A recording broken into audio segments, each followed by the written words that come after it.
Welcome to the Financial Advisor's Advisor, the podcast offering guidance and advice on all things concerning financial advisors, RIAs, and the practitioners.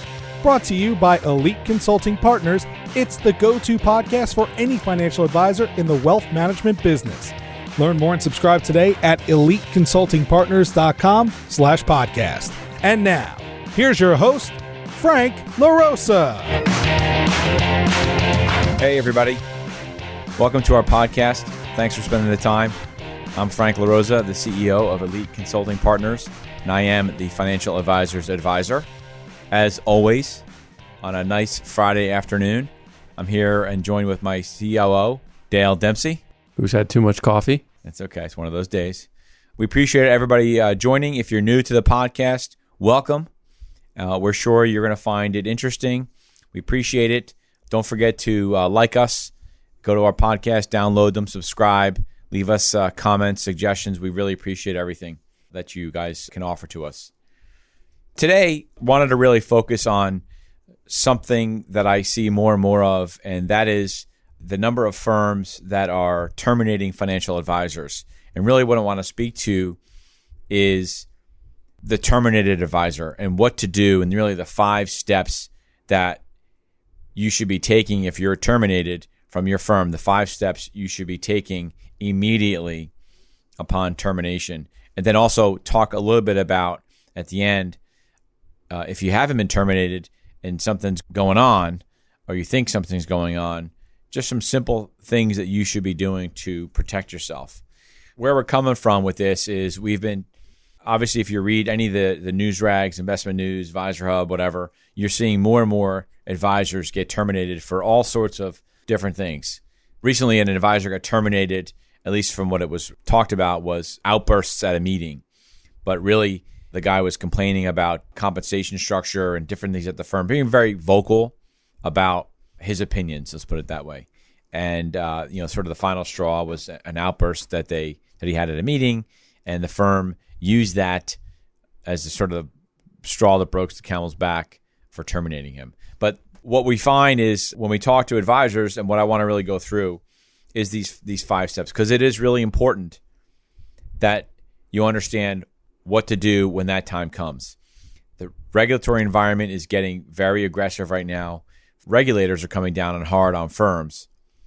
And as such, as the expression goes, shit rolls downhill. And so they're going to do what they can to protect themselves above you and your practice. So wanted to just take a quick walk through the 5 things that you should really be thinking about the day that this event happens. And the first one sort of sounds basic, but really it's don't panic. I know that sounds sort of challenging for people when you just were told by your manager, you need to leave, we're terminating you. But really, don't panic. Stay calm, because you panicking is not going to change your manager's mind, who probably didn't have much say in the decision anyway. But really be focused, sort of like slow your emotions down, and find out why exactly you're being terminated. Ask them for something in writing. Don't assume you know why. Don't scream and yell. Just say, that's unfortunate. I would like to understand specifically what you're terminating me for. Write it down before you even leave the office. And if they have anything in writing, take that as well. Now, once that happens and you're sort of in your mind, your world is crashing down around you, the next thing you need to do immediately after you're walking out of the office, you need to, whether it's go to a quiet place, whether it's in your car when you first go downstairs, when you get home, but I would, if nobody's home, but go to a quiet place and immediately write down what's happening. Draft a sort of a chronological history of your understanding of whatever the events were that happened, including right up until your manager walked in and terminated you, and exactly what they said. That's why you have to do this right away. You have to write down exactly what your manager said, or a compliance officer, whoever it was that terminated you. it's really important to do that because the next step, which is going to be to contact an attorney and make sure you contact an attorney that works within the securities industry. Everybody has a friend that's an attorney and they do contract law or they do real estate law or they do something else. In these instances, for your career, you need to work with a securities attorney. There are plenty of them. It's not that difficult to find them, but you need to, and a lot of it comes down to just asking around, talking to other people in the business. You need to work with an FINRA attorney because a couple things are going to happen. Your firm is going to start drafting what's going to go on your CRD, which is a public record. And if you don't do anything and you try to negotiate that yourself with your firm's internal lawyers, they're not really going to care. But when you hire an attorney, even if it's to just negotiate that out, a lot of times, not always, but a lot of times, they're going to be more open to the wording and the language, which can be really important down the road.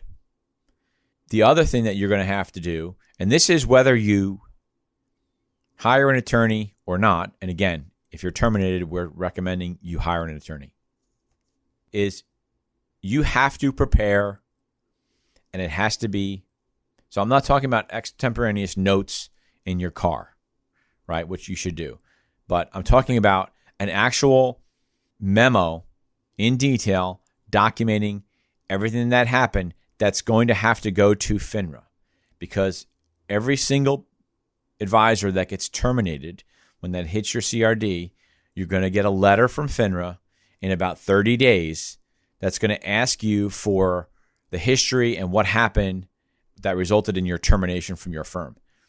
And it's really important, which is why I think you need to be doing this with an attorney. It's really important that that response to FINRA is accurate. Don't candy coat it. Don't, the firm is out to get me, whatever the excuse is. It doesn't matter. FINRA doesn't care. They want to know exactly what happened because that is going to go on the record. And that on the record can come up down the road because once FINRA gets that information and any documentation that goes with it, they're going to do their own research and they're going to talk to the firm. They may ask you for more information. And depending on what you're terminated for, nothing might happen. They might just send you a notification that their investigation was complete and there was no finding for any further actions. But they might come back to you and ask for it's called an OTR, which stands for on the record, which means you have to go to a FINRA office and sit down with a FINRA regulator, and they're going to ask you a whole bunch of questions about what happened. I would highly recommend you going there with your attorney. If you choose to not go there, you say, I'm not going, I'm not going to spend the money, it's an immediate withdrawal of your license. So you're making the decision to basically not have your license anymore. It's immediate. There is no question about it. But it's really important that your letter that you write to FINRA, if you get called for an OTR, is exactly what you tell them when you go down for the interview. Because if they feel like you're lying, that's even worse. So once you have that done, your attorney is going to negotiate. As part of the negotiation might have to do with deferred comp, any type of bonuses that you're owed. If you owe money to the firm for whether it's a transition bonus, those are the types of things that your attorney is going to use to negotiate. The other thing that you're going to work with your attorney on is how do you communicate this termination to your clients?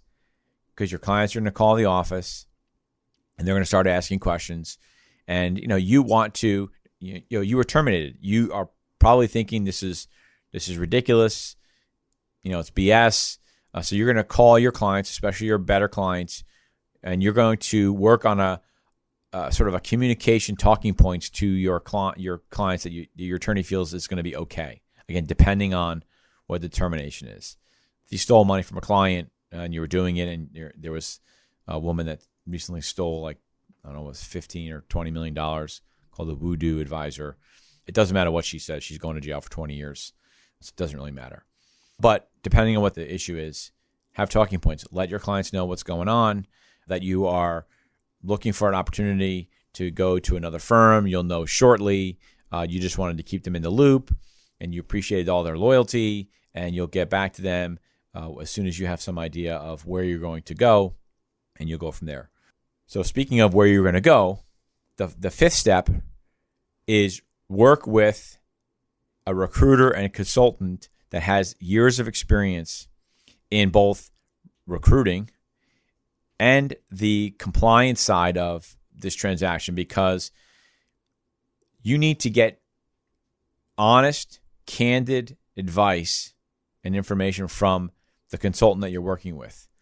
We've worked with a lot of terminated advisors, and when we're talking to them or we're asking them, what the other firms have been telling them or who they've talked to, we're shocked at the firms they've been introduced to by this other recruiting firm. So essentially, one of the problems that'll arise is the advisors talking to too many different, call it industry experts or recruiters. But from the firm's perspective, they're getting indications from these recruiters 5 times, 6 times over, whatever the number is, and it can diminish. It makes you seem desperate in a lot of cases. Oh, it makes you seem desperate, and it gives the firms that you're talking to greater pause because it looks like you really don't care where you land.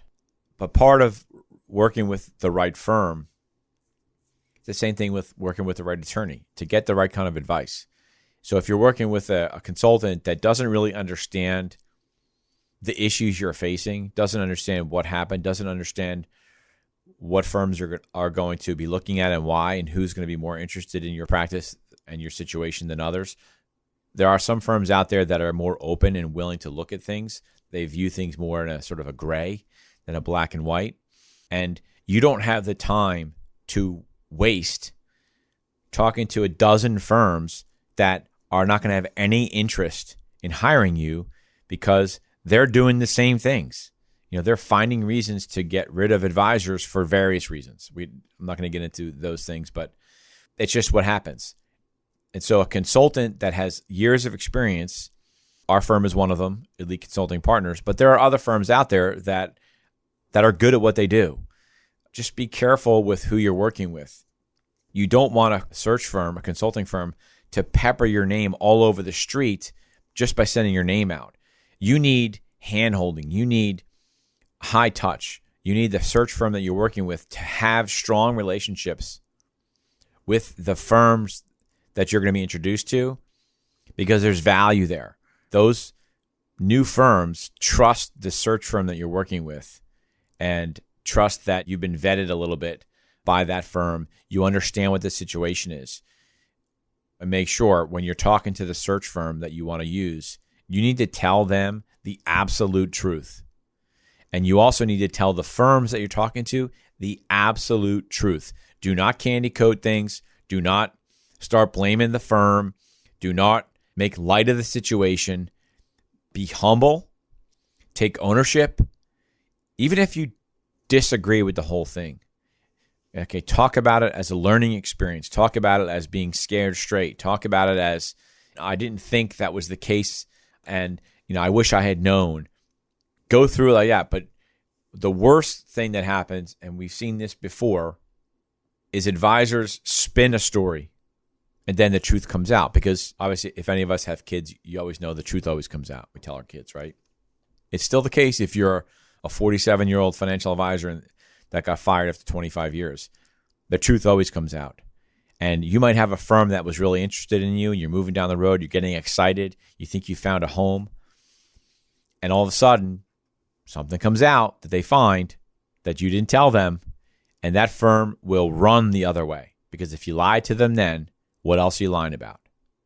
So it's really important to be very, very honest with the firms you're working with. These are great, but what should you really be thinking about, if this, just in general, if this were to happen? Right. It's like preventative measures. Yeah, right. Usually the way these things kind of go down is something comes up, your compliance person walks in the office, or maybe if it went a little bit further, your regional compliance person or somebody else calls you to their office or whatever, and they start asking you questions, and they keep coming back to you with stuff, and you'll get that sense, so that spidey sense. You'll get that spidey sense that there's something going on, which causes you to ask your manager, hey, do I have a problem here? Am I in trouble? Whatever it is however you want to ask your manager, what's the problem? And when they say, oh no, this is just, normal stuff, don't worry about it. Just go back to your office. It's not a big deal. It's a big deal. If it was a big deal enough for you to ask your manager, am I in trouble? That's all you need to know.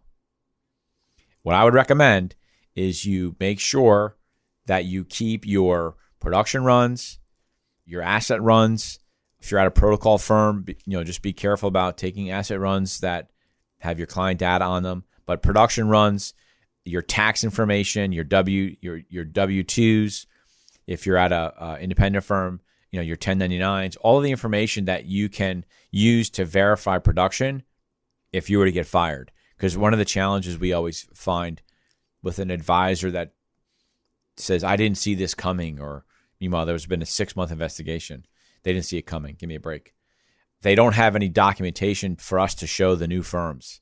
So it's really hard to negotiate a good deal because we don't know whatever the advisor says. The firms aren't going to take a notepad with client names on it as sort of gospel and what they really did in production. So really it's practice profile, asset runs, a list of sort of the products that you're using, the managers that you're using, W-2s. These are the kinds of things that you need to just make copies of, your personal stuff, and make copies of them and your personal stuff at home. Because the idea and the reason why your manager might tell you, don't worry about it, is they don't want you to prepare should something happen. I guess, and let me make something clear here. If you did something really wrong, you stole money from a client, you did something pretty bad, you deserve to get fired. I'm not saying that just because you get, you should never get fired. People do some bad stuff and they deserve to get fired. But I've also seen lots of situations where it was really gray. And depending on what firm you're at, most other firms would never have fired you for that situation. We saw an advisor got terminated because he sent a less than colorful email to his partner using company email. Was probably not the smartest thing to do. It was less than colorful, but because it was LGBTQ related, it was the third rail for this particular firm because they were going through litigation with similar types of things. And so they had like a zero tolerance. It was dumb. And they fired him. But he was able to find a position at another firm relatively quickly because there were some other firms that just looked at it like, okay, bad choice, not worth firing a guy after 30 years at the firm.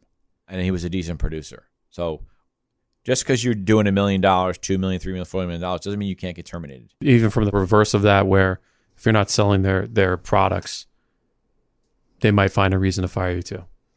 Yeah, I've seen that recently too. If the firm wants to fire you for some reason, they can find a way. And this whole thing about, I was wrongfully terminated, I'm going to countersue for wrongful termination, rarely works. So don't think that you can, sort of just use that angle. But we wanted to keep this really, it's a hot item. Just don't go through life thinking it's not going to happen to you or it's not for whatever reason. If there's something going on in your office and they are asking you for documentation or history, do yourself and your family a favor and prepare for the worst. Maybe nothing ever happens, but at least you're prepared. Did somebody have a saying, failing to plan is planning to fail? Right. Who is that? Make a plan. I don't know who that is, but make a plan. Look after yourself. The firms are looking after themselves. You owe it to yourself, your family, your clients to be prepared. And although you might have a great relationship with your manager, they also have a job to protect as well. And if they're told, don't say anything to you as the advisor, they can't say anything. So all you're going to hear is, everything's okay, don't worry about it. If you hear that from your manager, worry about it. So with that said, thank you very much. We hope you enjoyed the podcast. Don't forget to go to Apple, Google Podcast, Spotify. We have a new YouTube channel, Elite Consulting Partners. Subscribe. Leave comments. We appreciate everything. Thank you very much. Love you, and we'll talk to you soon. Bye-bye. You've been listening to the Financial Advisors Advisor Podcast, brought to you by Elite Consulting Partners, the leading experts in advisor transitions, succession planning, and broker-dealer and RIA M&A consulting. If you're looking for strategic advice or solutions on any of those topics within the financial services industry, or you just want to subscribe to the podcast, head on over to EliteConsultingPartners.com.